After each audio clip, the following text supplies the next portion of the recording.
besties. I want to talk about something because this topic is like circulating POTS TikTok again, and I want to add my story, my perspective to it.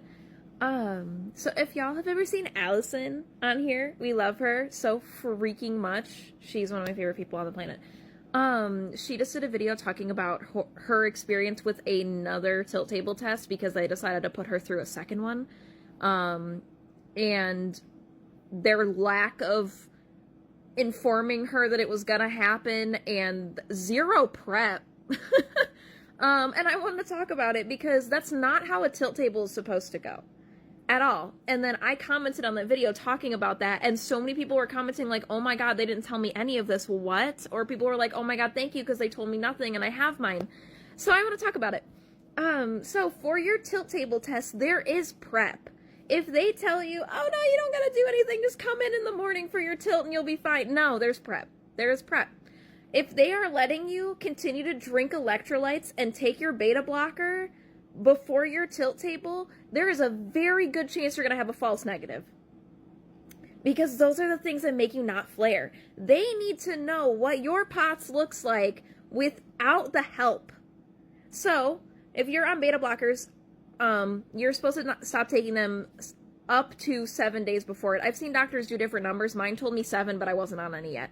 And then electrolytes, I stopped drinking additional electrolytes 3 days leading up. Personal choice. But they told me hydration-wise, do not drink anything after midnight, period. Period. And they did not want me to eat after midnight either. And I had my tilt table at 10 a.m. the next day. That might change things a little bit if yours is later in the day. They told me if mine was later in the day, that doesn't change. Still don't have anything after midnight. Sorry, my voice is like all over the place today. But you're not supposed to have anything. Because number one, there is a very good chance, and this is just being honest, there is a good chance you may get sick during your tilt table. I did not. Doing that prep helps prevent that, as well as if you do get sick, it won't be a lot. Because there's not much in your tummy to begin with.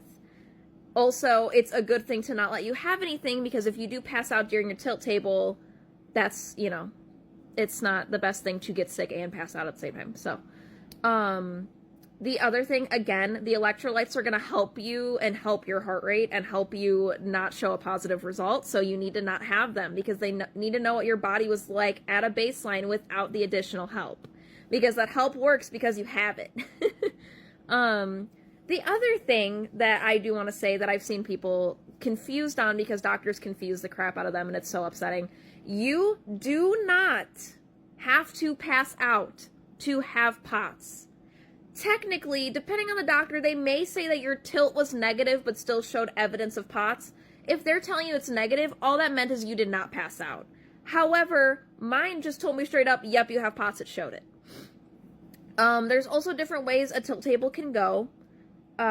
It's supposed to be about like a whole 40-minute ordeal from start to finish, where you do it where they lay you down, get you at a good baseline, whatever, they tilt you up to, it's like 70 degrees-ish, 75 degrees, and then you're supposed to stay standing for 10 minutes. They track everything during that time. They're tracking blood pressure, they're tracking heart rate, like Allison showed, and then if you do not pass out during that part, they may do a next step where they give you basically adrenaline to try to raise your body's response to everything, because they're trying to formulate what your body does during a flare. Your body should be able to respond to that type of adrenaline. If it doesn't, that's also a sign of POTS, and you can produce a positive result during that part. However, you may have a doctor like mine where they understand that you do not need to pass out to have POTS. So the second my heart rate showed that I went 40 beats per minute plus from my baseline, we started the test with my resting heart rate at around 95, and I went up to 158. So, something like that. I know it was like 90s to 150s. Either way, that went up 60. POTS is up 30 for anybody above the age of 18, and 40 if you're below. So, and I was 19 during my tilt table, I believe. So, I lasted 6 minutes tilted up. He saw how high my heart rate was going.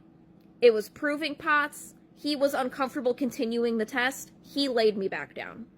Some doctors want to see the pass out because that might show other things going on and show what your body does during your fainting. If you're a person that continually has fainting spells, I think it's important to let them push you to that point during your tilt if you're, like, all right, you know? I have never fainted from my POTS. So that is another reason why he didn't feel the need to push me to that point, because I never get to that point anyway. And I've had POTS for 4 years, confirmed. So, had my tilt at 19, but I got diagnosed, like, right before I turned 18. So, I'm 21 now. So, but yeah, if your doctor tells you you have to pass out to have POTS, no, that's not true. I've seen the different numbers float around depending on the research paper, but it's anywhere from like 20 to 60% of people with POTS faint.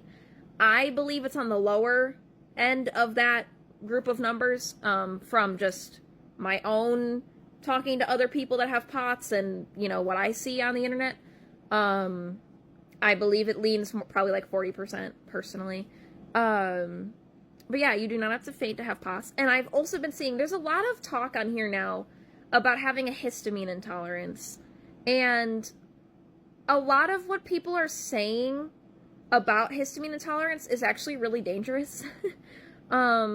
Because they're blaming everything on that when you may actually have something else going on.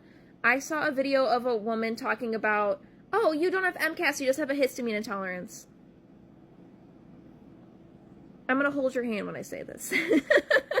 If you're having a histamine intolerance, you very likely actually have MCAS. Like, that can be a word to describe MCAS. The other thing is she was saying, if you have a histamine intolerance, you don't have POTS. If you have all the symptoms of POTS, but you're not passing out, it's actually a histamine intolerance. No, that is not correct.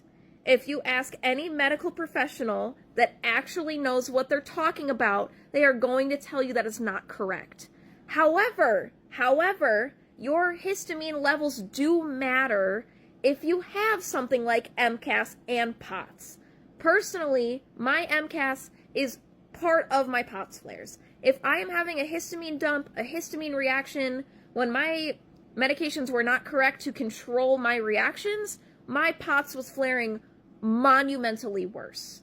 However, you can still have POTS if you do not pass out. So people saying that now is really dangerous because you might be treating the wrong thing and doing things incorrectly. Also, never take an antihistamine without talking to a doctor. Point blank, period. Never take any more than what is written on the bottle without talking to a doctor. Point blank, period. I'm seeing people on here now say to take 2 Zyrtec a day. That is off-label use. You can if you see an allergist that is constantly monitoring you. I am prescribed 2 Zyrtec a day. I'm allowed to go all the way up to 4. However, that is because my blood tests show how high my histamine reaction is. If you don't have that, and then you're taking all of that Zyrtec, that's not good for you either. So you do not take, like, literal medications. Honestly, don't take supplements either that you saw on the internet without guidance from a doctor. Because it might be good advice in the sense of, oh, you know what? I didn't think of this. This might explain what I'm going through. I'm going to go ask my doctor. That, absolutely okay. That is actually really good to do. That's how I got diagnosed with POTS. That's how I got diagnosed with MCAS and HEDS. People like Allison and Kit and my girl Lisa, they're the reasons why I was able to have the words and the knowledge to go talk to my doctors. But don't make life changes like that just from the internet. So this is my big disclaimer video. Because I've been seeing a lot of these things and it's been stressing me out. And, like, I can't reply to everybody's comments, but there's a lot of misinformation circulating right now. And, like, please just talk to your doctors. Seek second opinions as well if they say something super out of pocket, like I mentioned. But don't change anything without talking to a medical professional. Love y'all. Mwah.